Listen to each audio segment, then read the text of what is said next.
Okay, so we're just going to go over the last article now, which is Selection, Slanting, and Charged Languages by Burke and Burke. And basically what this is the purpose is to increase our awareness of these different types of manipulation that can be used in language, and the reasons they exist, and how we can maybe overcome them and basically be aware of them and use it to our advantage rather than get manipulated. So for selection, right, the principle of selection, the metaphor they use is a screen. Basically, we all have a screen. We all have a window or a lens that we look through at the world. It's based on our experiences, our challenges, our fears, our desires. Everything that makes us who we are is part of our screen. So that determines which facts we take in different situations. So it's what we select, whether consciously or unconsciously, as what is worthy of our attention and our focus. So what they do is they give an example, right? I drew a little tree for you. They give the example of the tree. There's the lumberjack, the artist, and the tree surgeon, which I never knew existed, but now we do. So the lumberjack looks at the tree and says, well, I think I need to know how much lumber I can get out of this, right? How much money I'll make. Let me measure this. Let me figure out how much rope I need once I cut it down. How heavy is this? Can I fit this, in this truck, or do I need a larger truck, right? You could picture the lumberjack standing there, putting his finger like this to his face and thinking about it. Then we have the artist, right? The artist is looking at the beauty and the marvel of this tree, right? The branches, the way they sway in the breeze, the way the colors are changing, and how the sunlight catches a branch, and the view from one perspective, or maybe walking to the other side, and how that's going to look in that painting. And then we have the tree surgeon, right? The tree surgeon is probably going to have whatever instrument he uses to measure certain things, and he's going to figure out, is this tree in need of water, more sunlight? Do we need to, cut something else away to give this tree a better vantage point? Does the tree have any other issues going on that we don't know about? How's the wildlife around this tree?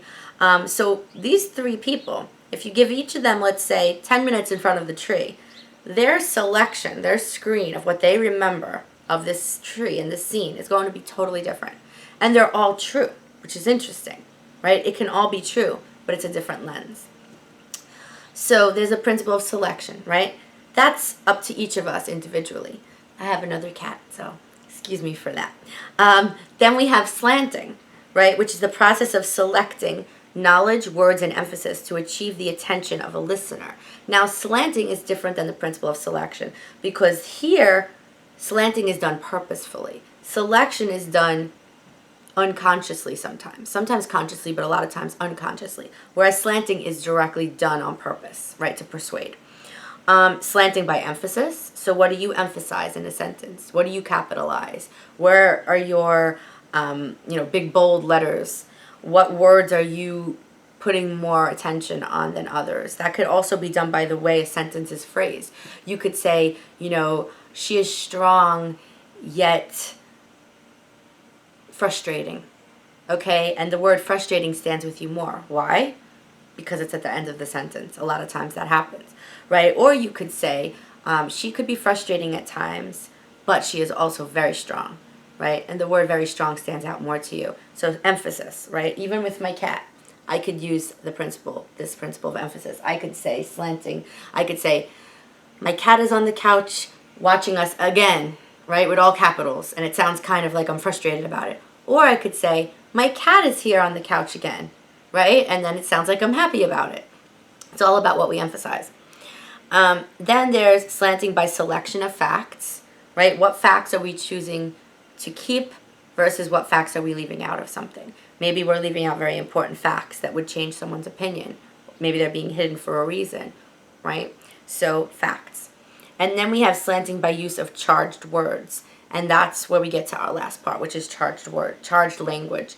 So charged language is when slanting of words, facts, or emphasis significantly influences feelings towards the subject. That's what charged language is. So it's when it's significant enough and done purposefully to make us manipulated, right, to persuade us.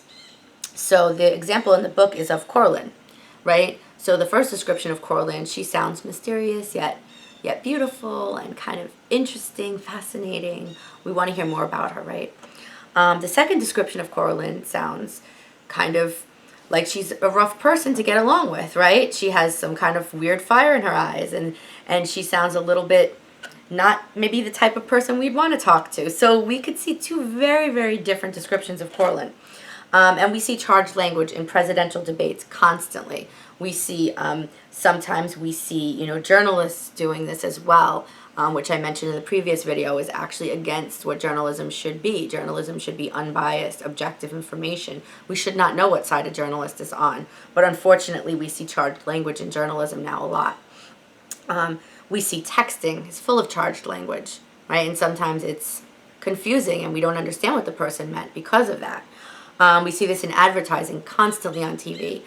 So we see this really everywhere that we go. But really the thesis is to explain that it is here to stay. These things will always exist. They'll always be here. But our awareness of it is what matters. So once we're aware, we can make more informed decisions. So I think that's what all three articles really are about when we think about it. Right? So there's differences between them, and then there's this main similarity. So you can analyze that, and that will be part of your quiz, just a heads up. All right, so I'll see you on the discussion boards.